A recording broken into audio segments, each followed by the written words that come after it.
Shutter বাল কোথাকার। আমার এসব গাড়ি ঠেলা একটু পছন্দ হয় না।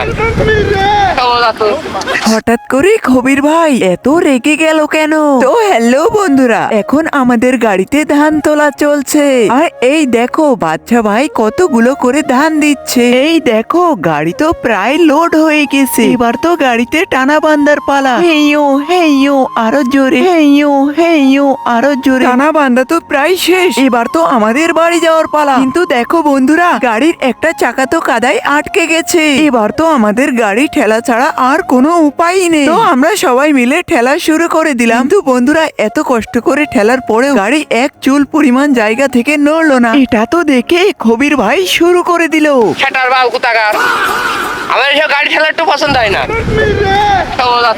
কি বন্ধুরা, শুনতে তো অনেক মজা লাগছে তাই না? কিন্তু যারা এই সমস্যায় বারবার পড়ে তারাই জানে এর কষ্ট কত। তো বন্ধুরা, আমরা তাহলে গাড়ি ঠেলাঠেলি করি। আর তোমাদের যদি এই ভিডিওটি ভালো লাগে তাহলে এখনই একটা লাইক আর একটা সাবস্ক্রাইব করে দাও।